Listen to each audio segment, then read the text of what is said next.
بسم الله الرحمن الرحيم نحمده ونصلي على رسوله الكريم أما بعد. First of all, I'd like to thank everyone for taking out your time. I understand it's a good mixed crowd. There's more people coming as well. We have parents from our madrasa, which I'll talk about a bit as well. We have many youngsters from Walthamstow, many people from outside Walthamstow, some from outside London as well. So everyone is coming for a particular reason for their own learning. Firstly, I wanted to just get the ground rules out of the way. So first of all, fire exits, if you just look around, they're clearly labelled. So they're labelled around the hall as well. And as soon as you go outside the hall, they're all clearly labelled. Okay. Also prayer space, there's prayer space outside. Someone's already prayed before. If you want to pray mid-lecture or after, that's also there. And as you all know, there's food and snacks outside, so please do indulge. One important thing I wanted to mention, that we want our lecture and the Q&A session to be finished by 9 o'clock. If you have some questions afterwards that you want to ask the speakers or myself, you're welcome to do that. You need to be out of the building by 9:45. That's included out the gates and stuff, so if we can just keep that in mind. Before going on, I wanted to also talk about the Q&A session and how we're going to deal with that. So we will be taking questions from the audience, okay, so verbal questions, but we'll also take written questions as well. So if you've got your own pen and paper, that's fine. If you haven't, okay, before the lecture starts, there's some sticky notes there, there's pens there as well. You're more than welcome to help yourself. And then after that, you can just get them across, passed over to Mufti Hilal. Could you stand up for a few seconds? Mufti Hilal is there, we'll pass them on to Dr. Tuba. We will introduce in a minute. The thing about Q&A, we will have two types of Q&A. First of all, we will have a direct Q&A after each lecture. So after the first lecture, there will be about a 15-minute Q&A. After the second lecture, there will be about 20 to 25 minutes. Following that, right at the end, depending on how much time left, if we finished both by 8:45, that means we'll have 15 minutes extra of Q&A for both speakers. Okay? So that can be a bit more of an engaged kind of discussion that we could have. I wrote this down, I've emailed everyone as well. Due to the enormity of the topic, we request that the audience keep to the questions and make sure that they're restricted to the lectures. Okay? And if there is a question requiring an in-depth response, we've asked the lecturers to give like a brief summary, and then we will make a list of topics that we will have in the future. Okay? And there's a few more that I will be talking about just before I finish the intro. So if there is a topic that requires a lot of information, okay, a lot of in-depth information, we've asked our speakers to kind of give a summary, and then we will make a note of the type of topics that we want to have in the future, inshallah. So it's not that we're trying to avoid it, it's just that because we have a very limited amount of time, therefore we're trying to engage with that properly. Now, before we begin, there were questions coming about, what is Fatima Elizabeth Academy? And as a madrasa, why do we facilitate, or why are we having such a conference and having such lectures? So, oops, let me turn that off. Okay. Right, so first of all, we've only been around since 2015, okay? And 2014 December, and it's only been about 4 years, and so we're fairly new. And when I say that we're a madrasa, I mean madrasa can mean many things. So what I mean by madrasa in our context is we facilitate Islamic education and Quran and Tajweed and things like that, but in a fun and engaging way for children, aged from 4 all the way up to 16. Okay? And so we are basically an after-school madrasa. We're not a Darul Uloom or anything like that.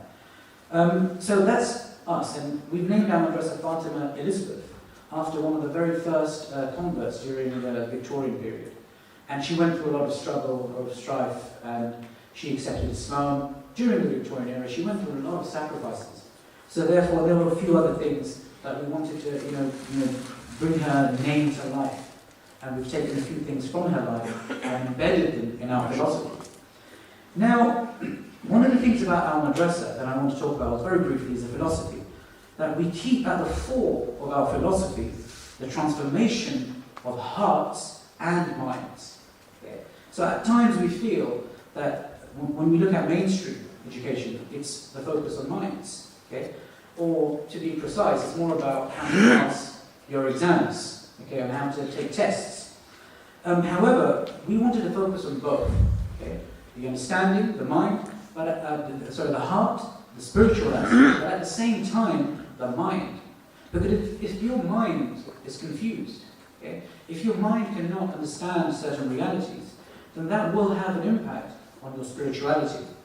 So our philosophy as a madrasa, okay, I say we are a madrasa which specializes in facilitating the cultural, experiential, conscientious, critical, and creative growth of children through to their later teens by means of a holistic pedagogy infused with the synthesizing of traditional and contemporary ideas in order for them to have a well-rounded Islamic worldview.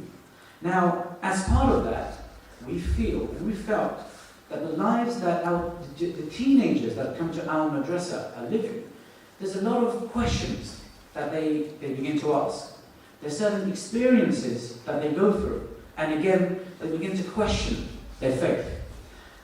We as a madrasa, we believe that questioning, having doubts, is pretty much part of your faith.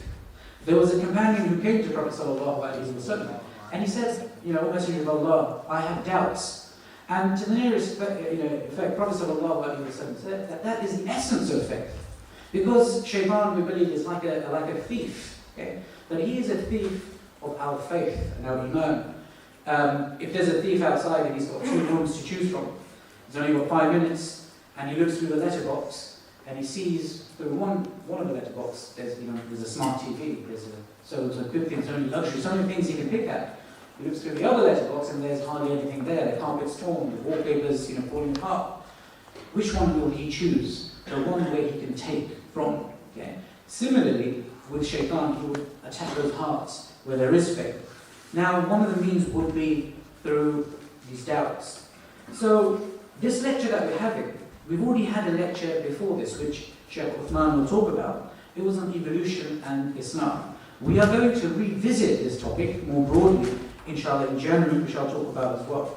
So, why as a madrasa do we hold lectures on science? There's many reasons. However, one crucial reason is the growing gap between the deeper understanding of science and topics like evolution, as an example, on grassroots level, and what is actually being discussed on academic levels. So the idea of a lecture like this and a conference like this would be to facilitate the bridging of that gap between what's actually been spoken about and understood about science and evolution on grassroots, and then what's actually happening in academic circles and how to bridge that gap. The purpose is also to start discussions on such topics that may be considered taboo. The reasoning for that is to open up discussions for those whose faith may be challenged. Okay? So the idea is some of you as parents may be coming today because your teenagers are having questions, they're having doubts, and that's absolutely fine. There are answers, and there's ways around things. There's always been questions for the past 1400 years, and that discourse takes place. So that's one of the things that we're here. Now this fits in with the philosophy of our madrasa because we just don't not only cater for the fiqh of students, their fiqh, not only for the spiritual aspect, but also their minds and their questions that they go through in their daily lives today. And I'm going to round off now and finish off. Before I introduce Tuba, who will be chairing today's session, chairing the Q&A, I just wanted to tell you in advance about 2 events that are taking place. Okay? So you can get them for your diaries. More detailed information will be out over the next 1 or 2 weeks. So if you want more information about that, please do follow us on Facebook, YouTube, Twitter, and every other social media outlet that we have. So we're going to have a follow-on to this lecture in January.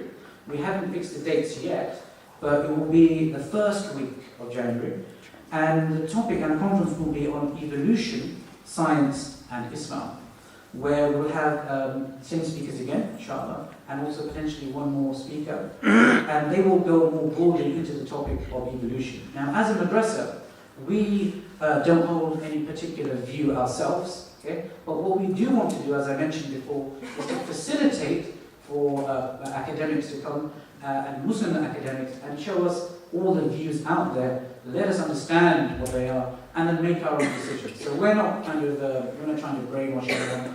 For us, it's all about facilitating this and for you to make the decision. So that's the first thing for January.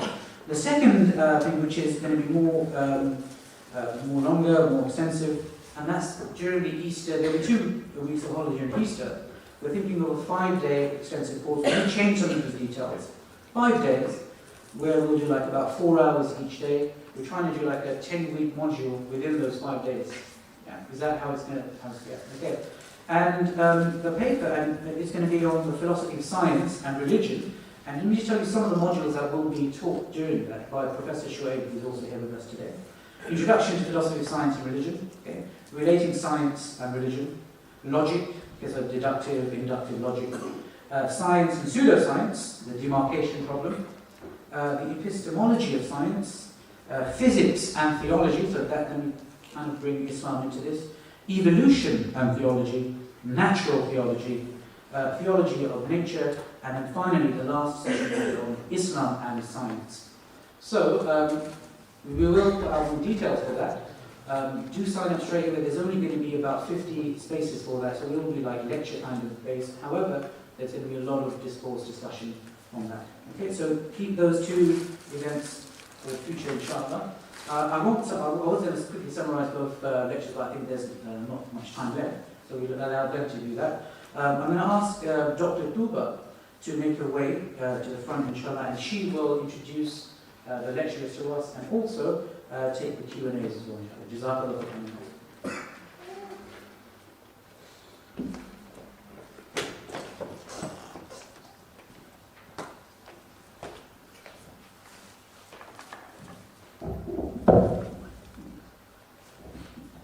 Assalamu alaikum.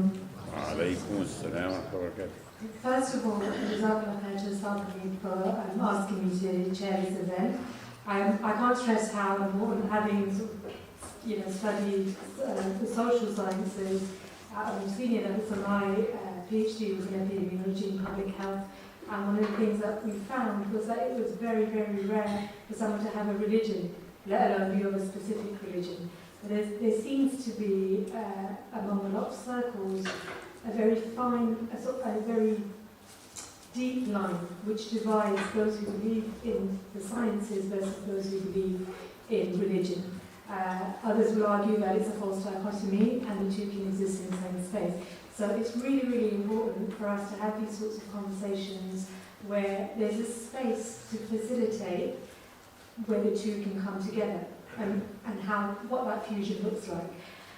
So the first speaker today is Sheikh Usman Ali, and he's a graduate from Darul Uloom. So he graduated from Darul Uloom in London in 2005.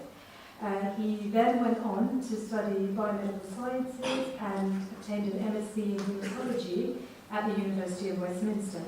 So currently, mashallah, he is lecturing in the biomedical sciences at the University of Portsmouth, where he's also completing his PhD. So let's see if I get this right on his PhD topic.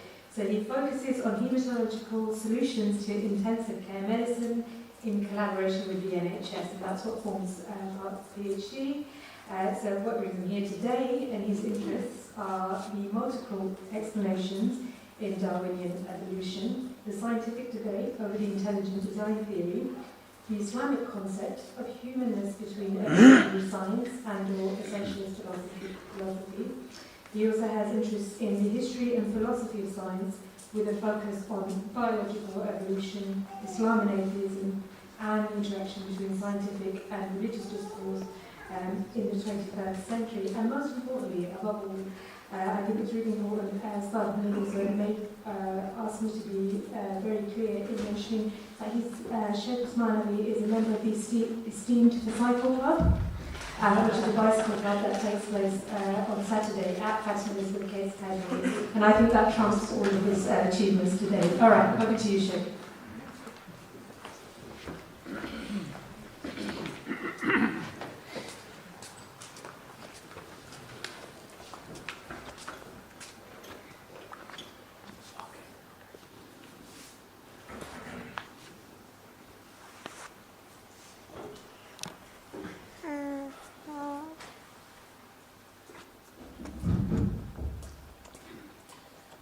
Bismillahirrahmanirrahim. Alhamdulillahi Rabbil Alameen.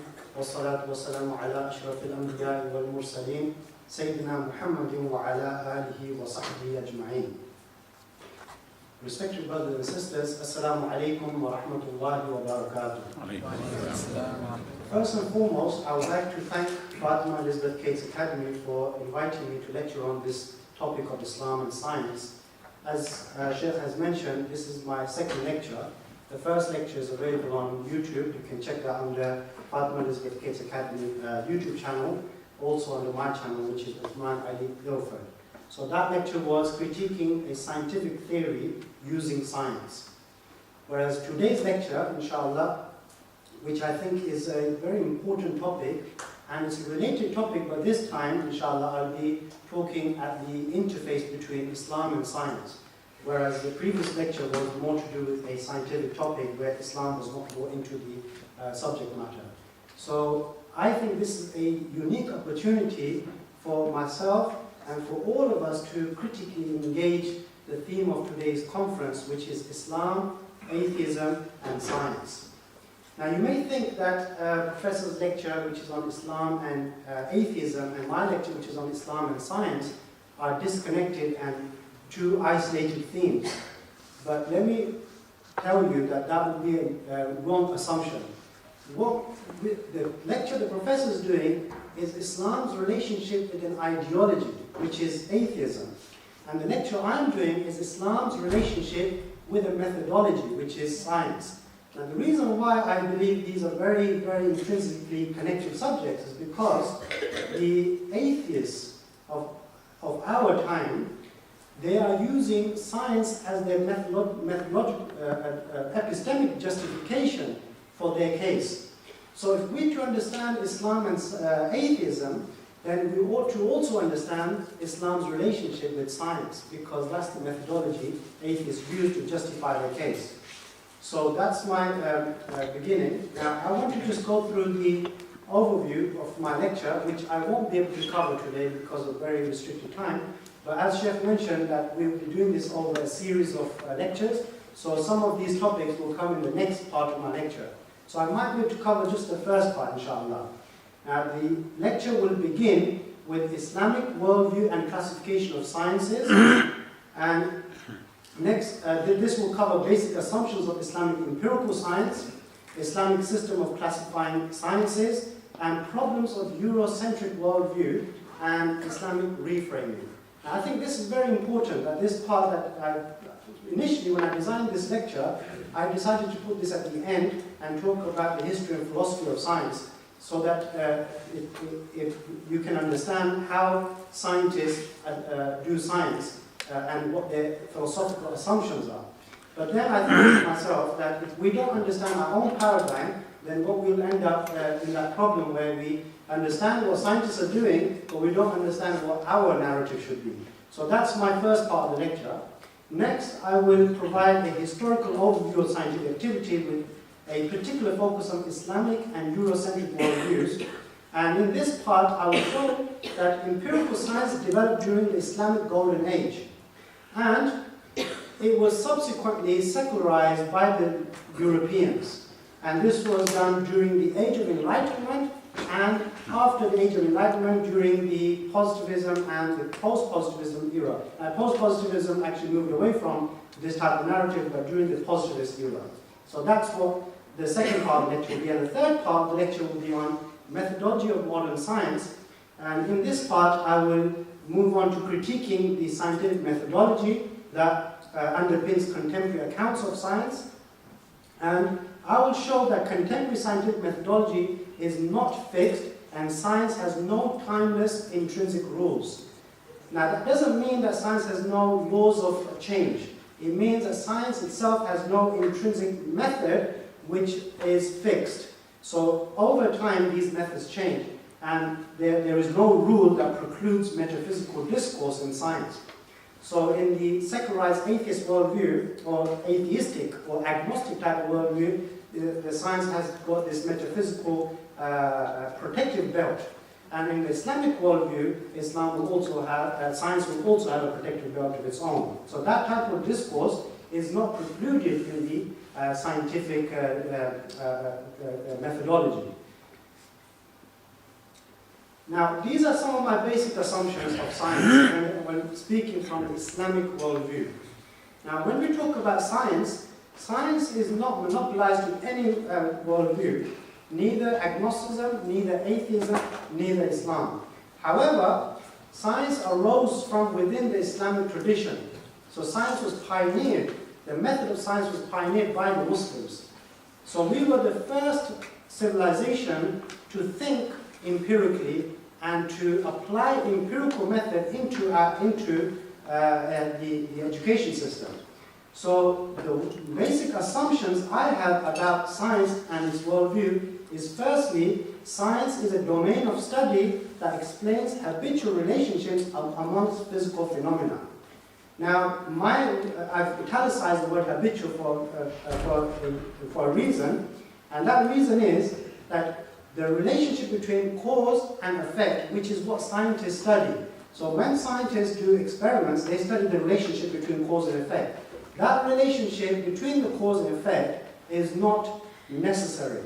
And this is what Imam al-Ghazali, rahimahullah, stated in his work called Tahafut al-Falasifa about 1,000 years ago, and set the Islamic worldview straight. And he states in his chapter 17 of Tahafut al-Falasifa, الاقتران بين ما يعتقد في العادة سببا وما يعتقد مسببا ليس ضروريا عندنا. So he's saying that the connection between what is habitually believed to be the cause and what is habitually believed to be the effect is not necessary according to us. Now what this means is that there is no causal closure in the physical world. Now this is the way the philosophers of science use these terminologies. They will tell you that between the cause and effect, the relationship is necessary. Therefore, when scientists study this relationship, they must be, whatever conclusions they draw from that, must violate or must contradict any miraculous occurrences. So this is why it's very important to understand this very fundamental point. So our understanding is that the causation has two levels, primary and secondary. Now this is talking about the primary, where Allah subhanahu wa ta'ala intervenes. And He is not violating the natural laws. This is not the violation of natural laws. This is intervening in the irregularities between the cause and effect when Allah subhanahu wa ta'ala chooses to do so. However, when it comes to defining science, so you may think to yourself that if that's the case, and miracles are able to happen, then how can we do science in a meaningful way? Because it means that scientists will perform an experiment in their laboratories, and then they will be having the assumption that there might be a miracle that might happen, and therefore they cannot perform meaningful science. That assumption will be incorrect. The reason is because the way we define science is that science is organized body of knowledge secured through systematic investigation of Sunnanullahi fil kawn, Allah's sunnah in the universe. And what is Allah's sunnah? Allah's sunnah is regularity in the universe. Allah subhanahu wa ta'ala by default does not intervene in the universe unless Allah subhanahu wa ta'ala wishes to do so, and that's where we assume the miracle. And that's not the default. The default is that there will always be a regularity within the universe. So the aim of Muslim scientists would be to learn as much as possible about the laws of nature in order to exploit the causal relationships and in order to extend to humanity science and technology that we benefit from in our time. Now the question is there any direct contradiction between Islam and empirical sciences? Now I've taken this picture from Maulana Hamid's website, so you can ask him where it came from. But this is an author from Ottoman Empire. His name is Taj Kubrizada. Now Taj Kubrizada was a Qadi of Istanbul from the 16th century. And he classified and gave levels of existence, classified different sciences and gave levels of existence. Now there's a reason why I'm mentioning this in today's lecture, is because this will all relate to the question of Islam and science. How did Muslims understand the relationship? They classified sciences in a different way. So he wrote a book called مفتاح السعادة ومصباح السيادة في موضوعات العلوم. Now this is a book that's written on different levels of existence and classification of different sciences. So Taj Kubrizada moves from epistemology, which is theories of knowing, to ontology, which is different levels of existence. And the book is a very important book for students who want to understand the conditions of being a student, and teachers who want to understand the duties and responsibilities of teachers towards their students. So what Taj Kubrizada does, he gives us a very basic distinction between two different domains of knowledge, and they are Alam al-Shahada and Alam al-Ghayb. Alam al-Shahada is the external perceptual world that we get to perceive through our senses, our faculties, which is our hawas, which is the five senses, as well as our intellectual senses, and also the Alam al-Ghayb, which is our intellectual faculties. Alam al-Ghayb, which is the invisible world, which is the separate domain of study. Now what he does, he divides these, and then he explains knowledge according to these two domains of study. So he says that Alam al-Shahada is attained, the knowledge related to Alam al-Shahada is attained through Ilm al-Usuli, which is the knowledge acquired through reflection. And he calls it Tariq al-Nazar, path of reflection. Now reflection could be both Aqli as well as Naqli. And then he goes on to talk about the Alam al-Ghayb, which is which is acquired through Ilm al-Huduri, which is a path of dhawq, experience. And he calls this Tariq al-Tasfir, path of purification. And then what he does is he goes into different levels of existence. So he categorizes existence to 4 levels, and he calls these levels Kitabi, Ibarati, Dhahni, and Aini. So existence is either in writing, which is figurative existence, in utterance, in mind, and in the physical external world, in real external existence. Now, in Islamic epistemology, existence is in the outside world. There's existence of khariji, which is the real existence, and there's existence in a mind, which is categorized into 2 categories, which is haqiqi and ghair haqiqi, wahmi. So there are different levels of existence. And he then connects this to different sciences. Now these are the four existences which I just told you. Here he has 3 levels. So he's got the Kitabi, Ibarati, and Dhahni. At the level of Kitabi, he calls these sciences Wujud, Majazi, figurative sciences. So these sciences include utensils of writing, rules, calligraphy, orders of alphabet, and so forth. The second level of existence, that's the lowest level. He moves on to the second level of existence, and these are Wujud al-Fadhi. And these are sciences to do with words, so semantical sciences, semantic derivation of words, grammar, and so forth. And then he moves on to the third level, which is Wujud Dhahni. Now these are sciences of mind, the philosophical sciences, philosophy of mind, which we call in our contemporary times. And these include logic, disputation, apologetics, polemics, and so forth. And again, I mentioned that there's ikhtilaf, there's a disagreement amongst ulama whether this is real external existence or not. There are some ulama who would say that this is an external existence, and others would say this is wahmi, this is just an illusion. Now, the 4th level of existence, which is what I'm interested in for today's lecture, which is Islam and science. He categorizes this and he explains this as wujud aini. These are sciences of external existence or sciences of reality. Because the Muslims, they adhere to correspondence theory to reality, whereas the West has moved away from the correspondence theory to reality to coherence theory of reality during and after the Age of Enlightenment. So Muslims believe there is an external real world that exists in reality. And under that domain, they categorize sciences, 4 trees of sciences. Now, with the first science, which is known as Ilm al-Shar'i, which is the revealed sciences, these sciences have 2 trees under that. And then you have Ilm al-Hikmi, which is philosophical sciences, which also has 2 trees. Now moving to the Shar'i sciences, these are revealed sciences which has first tree, which is tree number 4, known as Ilm al-Islami, and these include Ulum al-Sharia, Quran and Sunnah, or it's tertiary sources like Ijma' and Qiyas.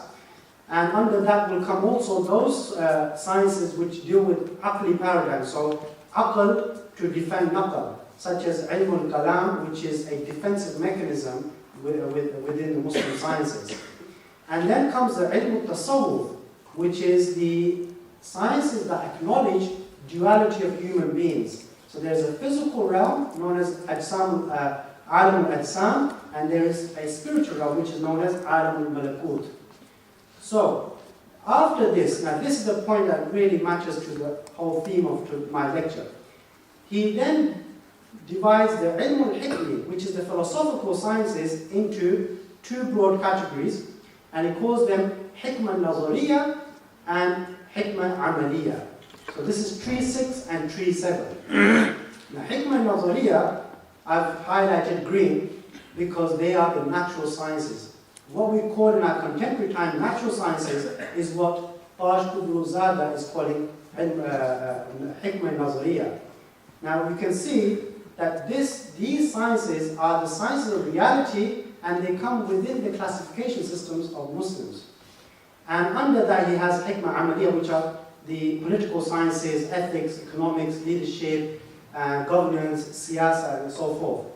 Now, the reason why this is important, this classification system, is because it shows us that these sciences, the natural sciences, are not in any direct conflict with the religious sciences. They form part of the sciences that deal with reality. So Muslims never demarcated between the natural sciences and the religious sciences with any authoritative demarcating rule, other than putting the revealed sciences above the natural sciences, just like the 20th century philosopher of science, Imre Lakatos, would have you believe that the natural sciences has a core, hard core and a protective belt around it. That protective belt is the sciences other than the revealed sciences. So whenever there is any falsification within sciences, those falsifications, so to falsify any science will be attacking the protective belt, not the core of those sciences. So this will be exactly the case with the religious sciences. Now here is the methodological framework which is common to all of these disciplines which I've just pointed out. Now these 7 trees which I've just shown you, they all converge onto Tawhidic universalism. Now this is a concept which is the bedrock of Islamic epistemology, and this in all sciences, whether inductive, deductive, empirical, or rational, kitabi, ibarati, dhahni, aini, whichever science you deal with, all of these sciences converge upon the Tawhidic universalism. Now this is so you may think that Tawhid is actually a concept within Aqidah, and you'd be right in thinking that. Now Tawhid is a concept within Aqidah, and I'm not talking about Tawhidic universalism as an ontological concept. I'm talking about Tawhidic universalism as an epistemological concept, a theory of knowing. All sciences are embraced under this paradigm of integrating, which is Tawhidic universalism. So what we should be doing when we discuss the topic of Islam and science is we should be trying to recast our contemporary knowledge, which is empirical sciences, upon the Islamic methodological heritage, which is Tawhidic universalism. Because Muslims never demarcated sciences where the trajectory of science moves away from that unified truth. So our truth is unified, Allah subhanahu wa ta'ala is unity, knowledge should be unified. If science is a knowledge-seeking activity, knowledge is a truth-seeking activity. Therefore, science is a truth-seeking activity. So science should be trajected towards that truth, that unified truth. And that unified truth, epistemologically, is the Tawhidic universalism which I am talking about. So everything converges onto that. Now, you might be thinking that why should this paradigm be taken over any other paradigm? And I would respond by saying that Western culture, Western education system has not been able to provide us with an integrating system. And it's all disintegrated. So sciences are being separated. So we are being told, under the Eurocentric worldview, which is secularized, that natural science has nothing to do with religion. Therefore, you religious folks, do your religious activities within your religious domain and don't have anything to do with the natural sciences. But this is preposterous and absolutely false, because history and philosophy of science teaches us that science took birth in a theological context, and not just that it took birth in a theological context, science was also being practiced harmoniously at the interface between religion and science. There was no conflict. Conflict is a very recent phenomenon. Now, moving on, I will just give you some quotes to justify what I'm saying. This is actually a theory which is consensus of Muslim contemporary intellectual discourse on epistemology. On how do we know what we know? And this is what epistemology is all about. How do we then group sciences? And in this field, this is Professor Sayyid Hussein Nasr, in his work on Islam and Problem of Modern Science. He echoes the same message that I am putting in front of you, which is Tawhidic universalism. And he says that Muslims must seek to create their own science by incorporating what is positive in modern science to a worldview where God reigns supreme. Now, what is that worldview where God reigns supreme? Tawhidic universalism, where all the sciences converge to and are trajected towards that truth, which is Allah subhanahu wa ta'ala. We cannot eliminate Allah subhanahu wa ta'ala from the equation. That will be totally alien to our worldview. Here we have a well-known Muslim philosopher and he is a very competent scholar in traditional science as well as philosophy of metaphysics, known as Sayyid Nuqayb al-Abbas. And he is the founder of a concept known, co-founder of the concept known as Islamization of knowledge. Now let me tell you one thing. When I say Islamization of knowledge, you may think that knowledge is agnostic with regards to any religious commitment.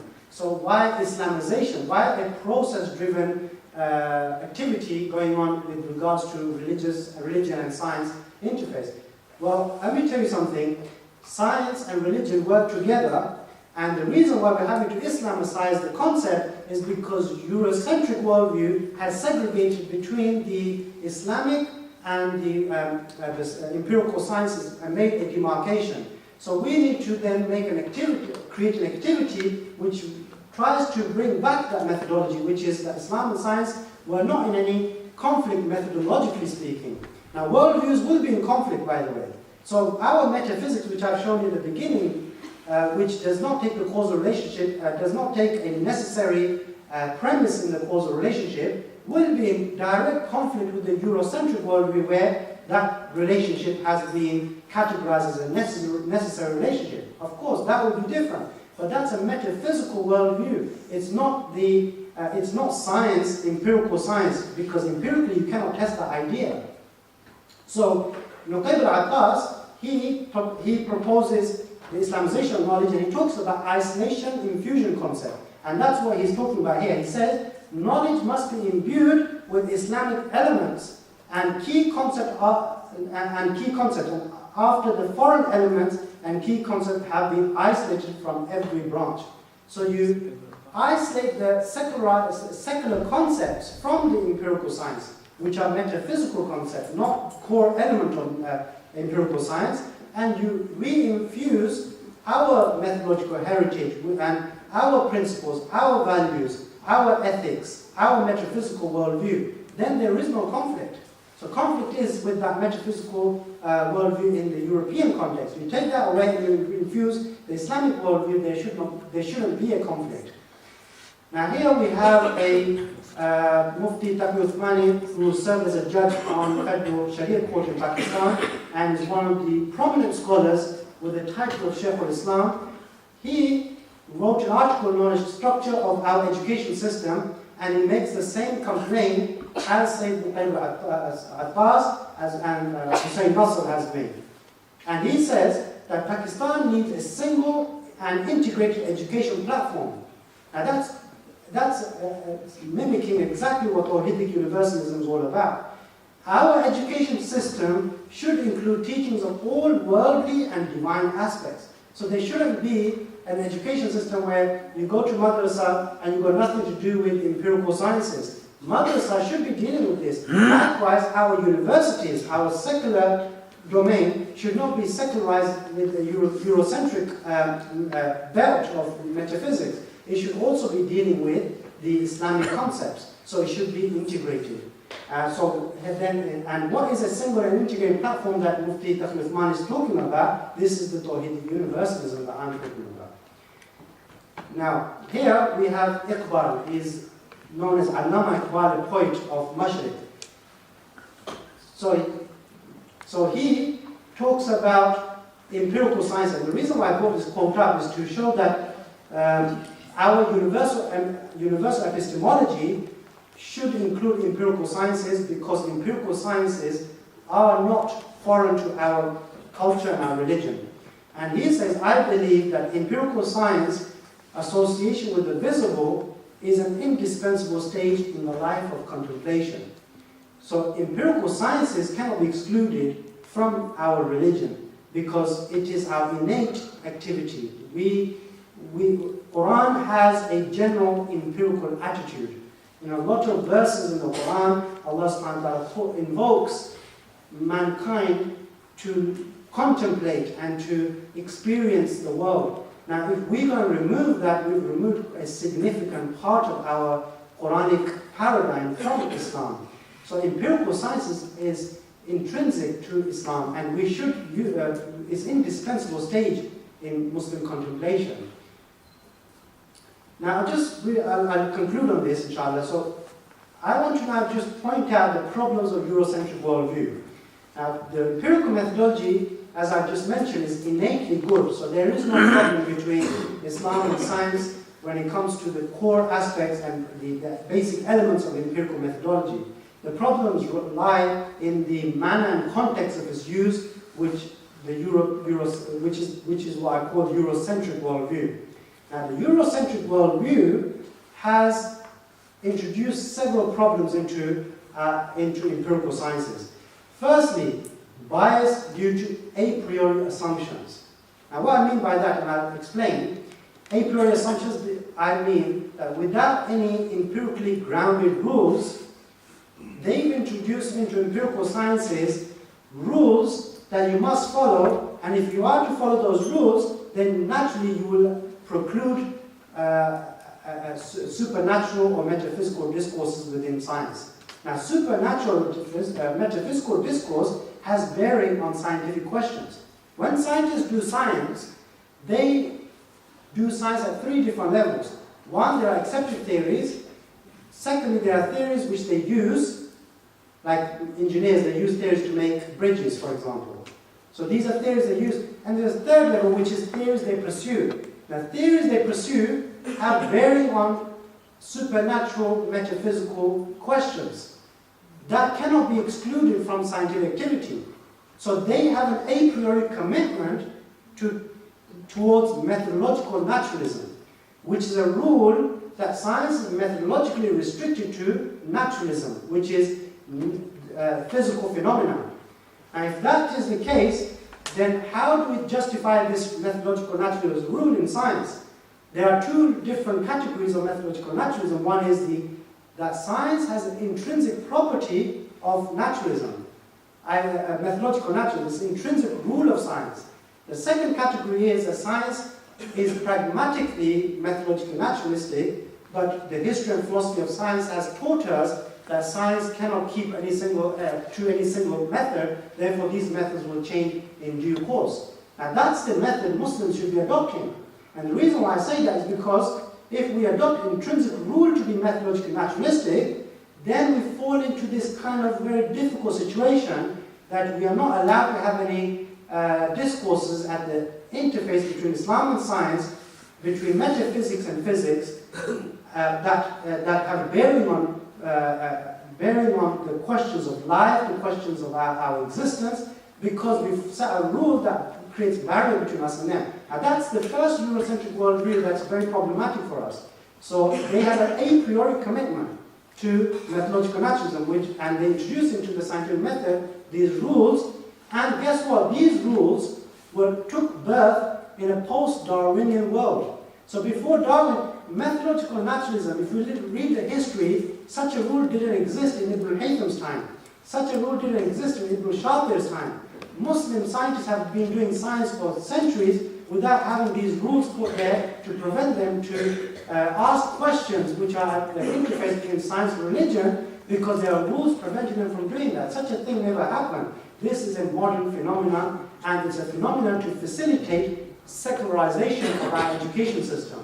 And to some extent, I must admit that they've been very successful in doing this, is because many Muslims have jumped onto the bandwagon, and they have seen this dualism between our knowledge, that, yeah, it's fine, science is different, religion. You religious folks have nothing to do with science, therefore stick to your religion, let us do our science. But this is it's integrated, it's connected between science and religion, has no barriers between it.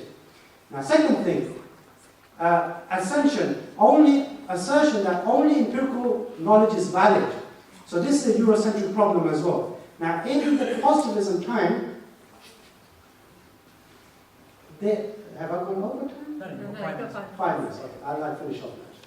In the positivism, that era of, there was a philosophical movement in the 19th century which was known as the new religion of humanity. So it was dubbed as new religion of humanity.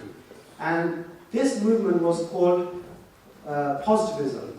And their aim was to define science in such a way that only mathematically grounded logic and empirical science can be considered a meaningful knowledge, and everything else becomes meaningless. So theology becomes meaningless, ethics becomes meaningless, likewise metaphysics becomes meaningless. But what they did actually is they tried to get rid of metaphysics, but metaphysics came through back into science during the post-positivist period. So they couldn't get rid of it. Even until today, metaphysics is there within natural sciences, believe it or not, it's there within Darwinism, is there within much of the questions that are being asked within natural sciences.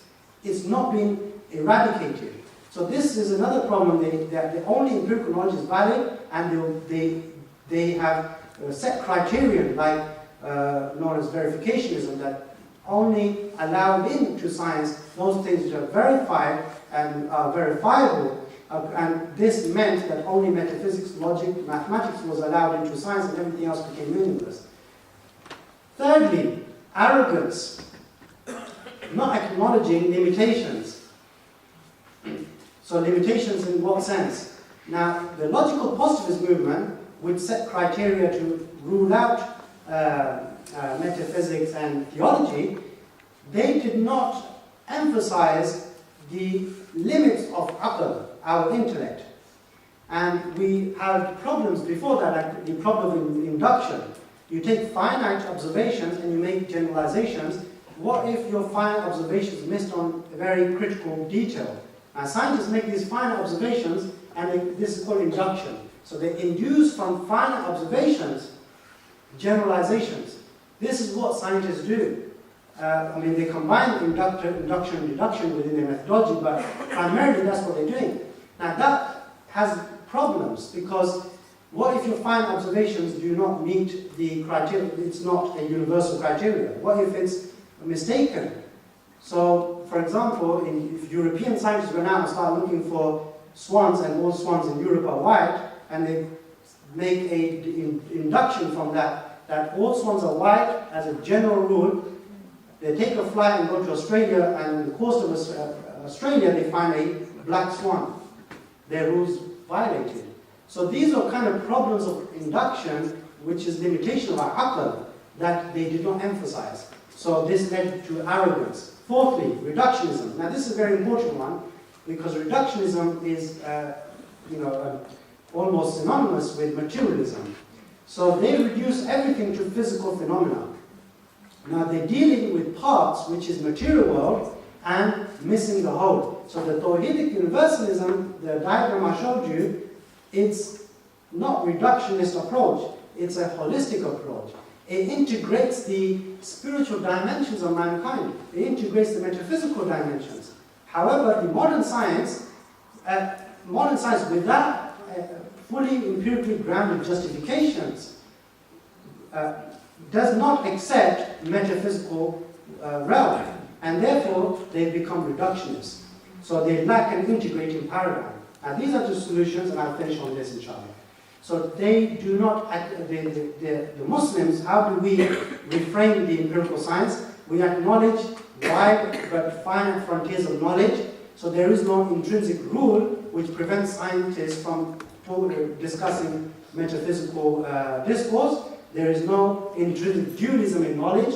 Secondly, we accept that scientific laws exist which allow the universe to be habitually and rationally ordered such that we can predict the universe based on those habitual laws of Allah subhanahu wa ta'ala, which is the default sunnah of Allah. Thirdly, Muslims study the physical phenomena via tadabbur ayatillah, via contemplation upon Allah's natural laws or causational laws, which might be more suitable here, as the basis of science. So scientific activity in Muslim world appreciates Allah's qudra. Fourthly, Muslims protect themselves from methodological biases to set rules for science that prevent scientists from asking the grand questions that are at the interface of science and religion. And lastly, and I'll conclude on this, that the Muslims, they appreciate Tawheed as an integrating paradigm, which is our methodological framework, which is common to all disciplines of knowledge, and which is what shows that between Islam and science, there should not be any demarcation, there should not be any barrier, and we certainly do not accept a conflict thesis between religion and science. Jazakumullah khair. Subhanallah wa bihamdihi, subhanakallah wa bihamdika, ashhadu an la ilaha illa anta astaghfiruka wa atubu ilayk. Inshallah, I'll take some questions. So we've got about 10 minutes of questions, so if you can take them. So if you speak as loud as you can. If any of you have written down your questions, you can pass them around. Mufti Hilal will come around. And also Sheikh Daniel. If I can ask the speaker to repeat the question, just so that everyone else can hear it. Okay, so if you may raise your hand, Dr. Tula will take it. Okay, so we've got a question here. Thank you. I'm finding some of what you said a bit abstract for me to understand. So you mentioned Tawheedic universalism and us nowadays being prohibited from addressing questions at the interface between metaphysics and religion and science, and the fact that despite that fact, believe it or not, in natural sciences there are some metaphysics present, though maybe they're not explicitly recognized or voiced. So could you maybe make that a bit clearer? Could you give some examples of what you mean by that? Okay, so just for example,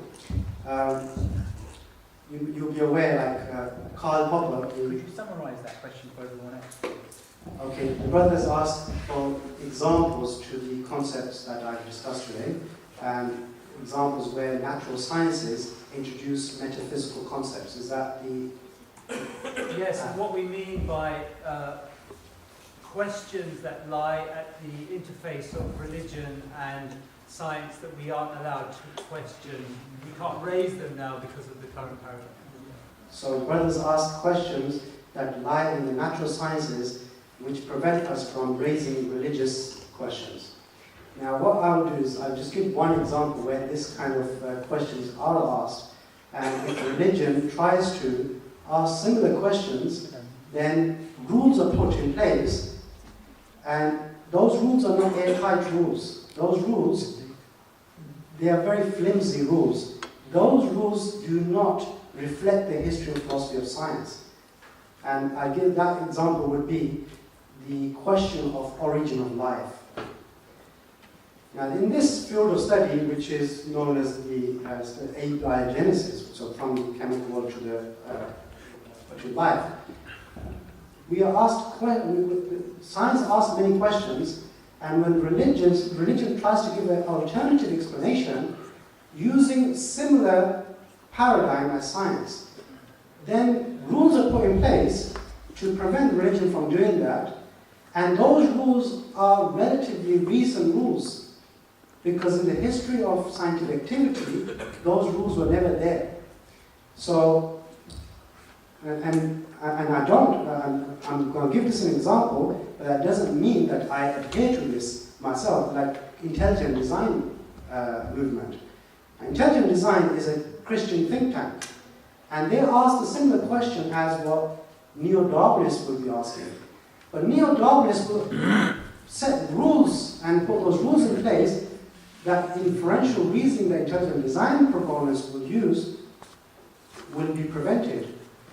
So whose rules are we playing by? And what neo-Darwinists are doing is glancing into the metaphysics. So origin of life, they're trying to explain it materialistically, but there are gaps in knowledge. And those gaps in knowledge are being filled with, there's been effort to fill those gaps with naturalistic explanations which don't exist in this time, at this very moment. So there are hypotheses, but those hypotheses are several. So why is religion prevented? Religion should be allowed to ask questions that are scientific, and Muslims who are scientists should be allowed to engage in research that has bearing on that type of question. But there are rules that prevent us from doing that. So I hope that that's one of the examples where I think that they do that. Just saying, and what they call God of the gaps. So they insult that view and say, well, that's God of the gaps. And then maybe we say, and you're saying, well, you've got science of the gaps. Well, I'm saying that this is endless gap of the God. Because this gap will always remain if we're going to probe science through physical, empirical means. Maybe science has to broaden its rules. And it did have a very broad rules 1,000 years ago. Scientists, if you study Ibn al-Haytham, who's the pioneer of the scientific method in the 11th century, he is talking about religious discourse. And his philosophy of science doesn't exclude religion. And there is no clear demarcation and clear rules that this is the way scientists do science, and this is the way religious people should be viewing these questions.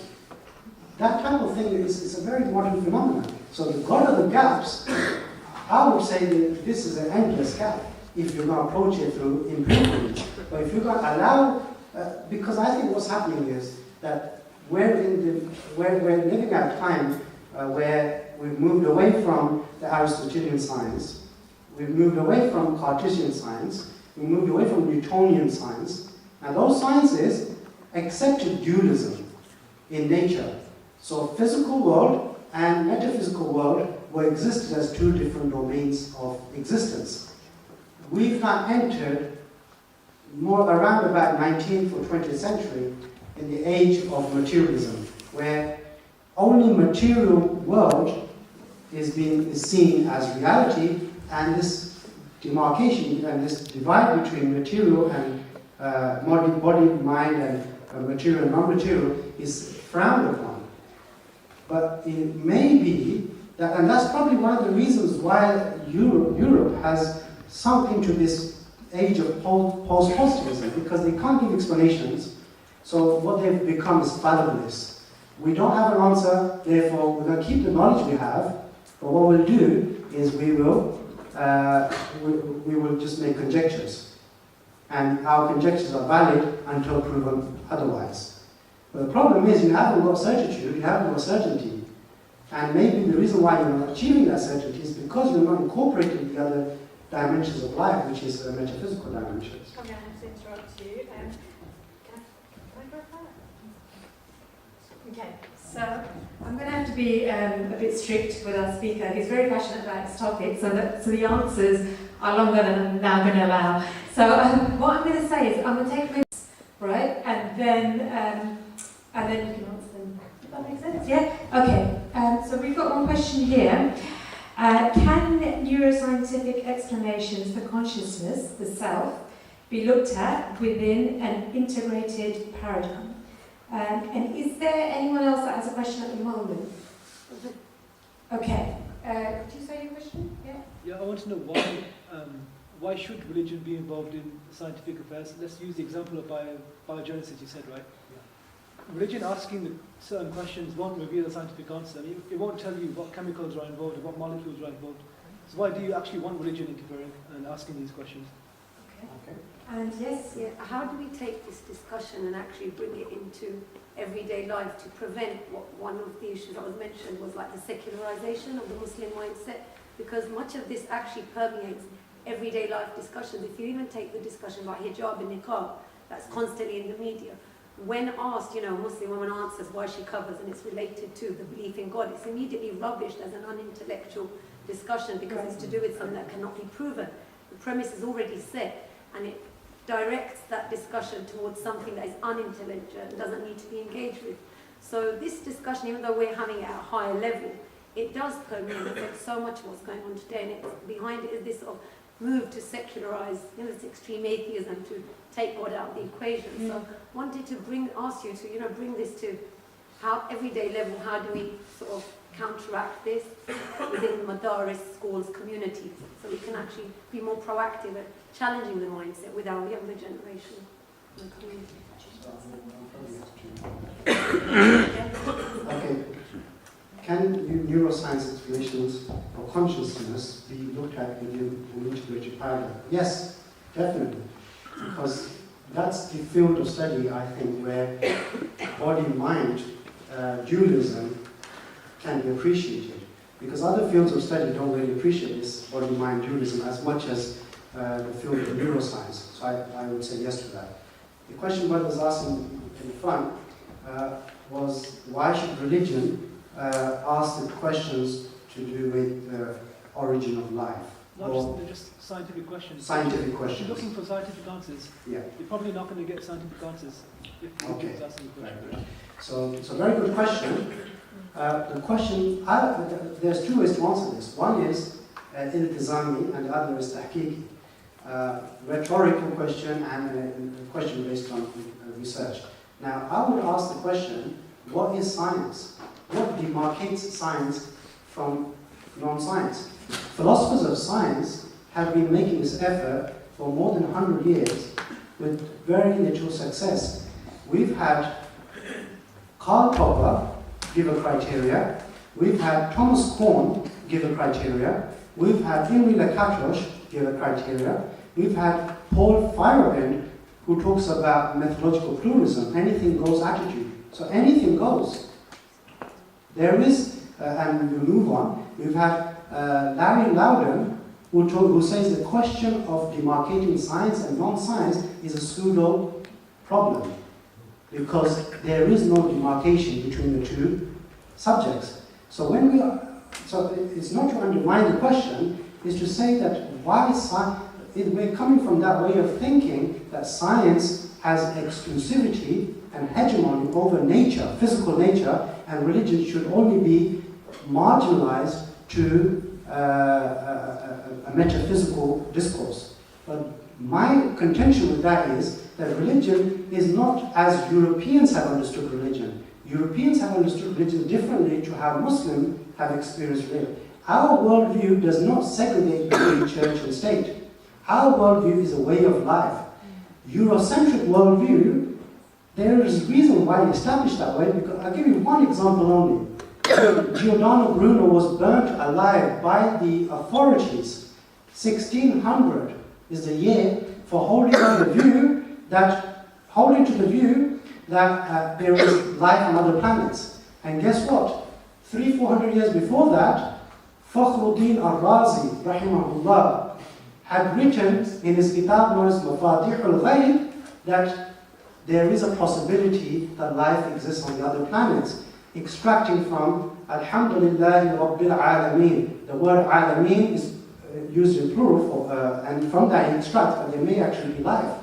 So Muslims were asking this question but never persecuted and never put on house arrest. But Europe was having a different experience, and the transgression of scientists against the authorities, the religious authorities within Europe, has been imported into the Muslim epistemology, and now we view questions with that dualistic thinking. Why should religion ask the physical question regarding the physical world? So I would ask the question, why should this religion not ask the physical questions? Religion for Muslims is a way of life that includes both the physical domain as well as the spiritual domain. And you should ask questions on both ends of the question rather than just be restricted to the spiritual domain. Does that make sense? Please feel free to ask subsequent questions. I don't mind if that doesn't make sense. I can ask later. Okay, We can ask at the end. that's fine. The sister asked a question about making awareness of the Tawhidic universalism. Now I want to mention that Tawhidic universalism that I just discussed today, it's not an abstract idea that I've just invented and put into a PowerPoint presentation. This worldview, this way of thinking is already implemented, it's the Muslim consensus, and it's the result of 1977 World Conference on Muslim Education, where over 300 Muslim scholars agreed that the reason why the Ummah is in this malaise and this deterioration of our education system is because we've created dualism in knowledge. We've segregated knowledge. But we need to combine the knowledge into one epistemological framework.